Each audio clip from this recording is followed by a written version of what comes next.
निवास की तस्वीरें हम आपको दिखा रहे हैं। बांग्लादेश में तख्ता पलट, आज की सबसे बड़ी खबर, आवामी लीग के दफ्तर में आग लगाई गई है।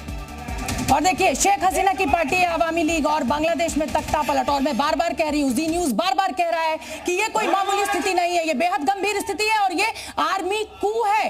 इससे इनकार नहीं किया जा सकता है कि ये पूरा का पूरा आईएसआई की शय पे आर्मी का षड्यंत्र है, जिसके चलते इस तरीके से डिस्टेबलाइज हुआ बांग्लादेश और वहां की प्रधानमंत्री शेख हसीना को देश छोड़ना पड़ा। जो इस समय का सबसे ताजा अपडेट है वो ये है कि आवामी लीग के दफ्तर में आग लगा दी गई है। शेख मुजीबुर रहमान की जो मूर्ति है वो भी तोड़ दी गई है और 1975 में ये हुआ था एक बार और अब 2024 में एक बार फिर हुआ है। तो ये कोई पहली बार नहीं हुआ है, ये दूसरी बार बांग्लादेश में हो रहा है। और पाकिस्तान लगातार इस बात से परेशान रहता है कि बांग्लादेश के रिश्ते भारत के साथ अच्छे हैं। अगर कहा जाए तो शेख हसीना जो है वो हमेशा भारत के साथ अच्छे संबंधों में यकीन करती थी, भारत के साथ अच्छे संबंध थे। और इस तरीके की जो ये देखिए, ये नई तस्वीरें इस समय हम आपको दिखा रहे हैं, लूटपाट अब वहां पर शुरू हो गई है और बांग्लादेश के लिए ये बहुत बड़ी खबर है।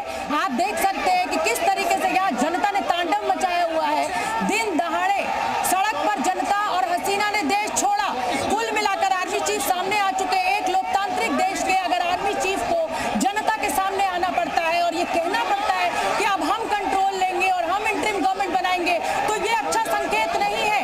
कहीं ना कहीं ये साजिश जो है वो अब खुलकर सामने आ रही है। अभी तक ऐसा लग रहा था कि आरक्षण के मुद्दे पर जो छात्रों का झगड़ा है उसको विपक्षी पार्टियां हवा दे रही है, लेकिन आज का ये जो कू है, इसके बाद ये कहना गलत नहीं होगा कि ये पाकिस्तान के आईएसआई की सोची समझी साजिश है और इसके चलते हुए बांग्लादेश में ये तस्वीरें खड़ी हो गई है।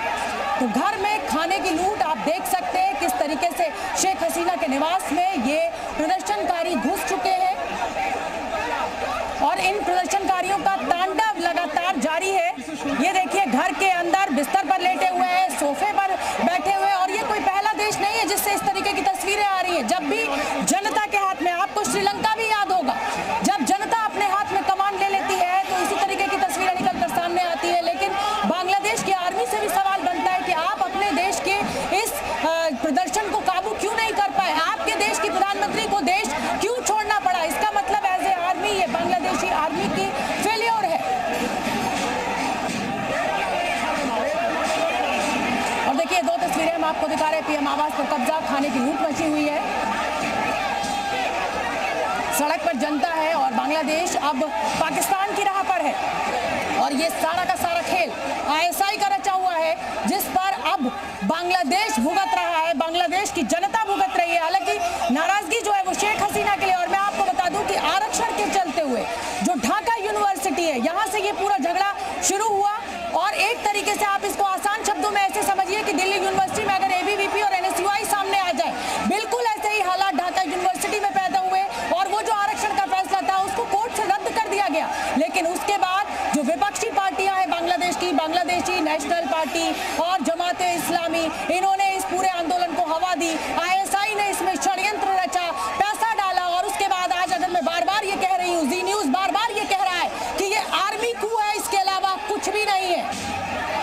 पीएम आवास पर कब्जा कर लिया गया है, खाने के लिए लूट मची हुई है, ढाका में हिंसक प्रदर्शन इस समय चल रहा है। ये तीन तस्वीरें हम आपको नीचे भी दिखा रहे हैं। और भारत के लिए ये स्थिति बेहद गंभीर है और गंभीर इसलिए है क्योंकि भारत की सीमा से एक बहुत लंबा चौड़ा बॉर्डर जो है वो हम बांग्लादेश के साथ मिलता है। बहुत बीएसएफ जो है उसको अलर्ट पर कर दिया गया है, तैनाती वहां पर बढ़ा दी गई है।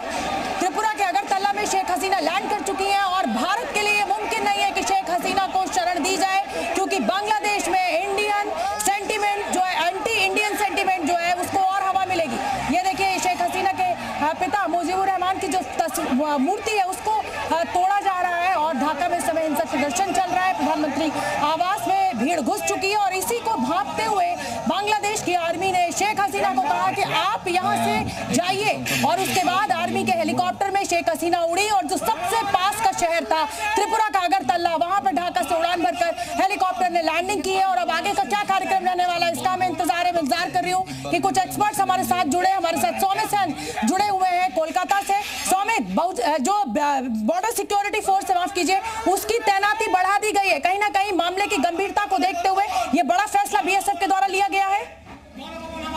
देखिए 22 जुलाई बीएसएफ की तरफ से ये ऐलान कर दिया गया था, ऑपरेशन अलर्ट जारी कर दिया गया है। ये 4000 किलोमीटर से भी ज्यादा ये बॉर्डर है भारत और बांग्लादेश के बीच, जिसमें से सबसे ज्यादा बॉर्डर साझा करता है भारत और पश्चिम बंगाल और बांग्लादेश, करीब 2000 किलोमीटर से भी ज्यादा। इसके अलावा असम, मेघालय, त्रिपुरा में भी, त्रिपुरा, मणिपुर भी ये बॉर्डर साझा करता है, मिजोरम में भी बॉर्डर साझा करता है बांग्लादेश के साथ। तो ये जो करीब 4000 किलोमीटर से ज्यादा की जो सीमा है, उन सभी जगहों पर बॉर्डर पे बीएसएफ की तैनाती ज्यादा कर दिया गया है। साथ ही साथ बीएसएफ के अंदर ही एक ऑपरेशन अलर्ट जारी कर दिया गया है, ताकि ऐसी स्थिति में कोई भी ऐसे काम ना हो जो भारत के खिलाफ हो सके और वो भारत में घुस सके। क्योंकि 21 जुलाई के सभा से जब ममता बनर्जी ने बांग्लादेशियों को यहाँ पर आने के लिए न्योता दी थी, उस पर विवाद भी हुआ था और बांग्लादेश की तरफ से भी उस पर आपत्ति जताई गई थी कि ममता बनर्जी ऐसा क्यों स्टेटमेंट कर रही है। भारत सरकार को इस पर उन्होंने नोटिस भी भेजा था।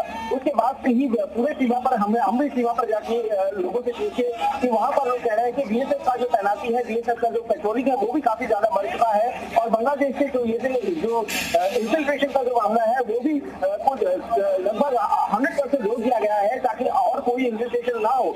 जहाँ पर सिराजगंज में कल जहाँ पर सबसे ज्यादा हंगामा हुआ, जहाँ पर बताया जा रहा है कि सिराजगंज के वहाँ पे स्वामित, मैं आपको रोकूंगी और ये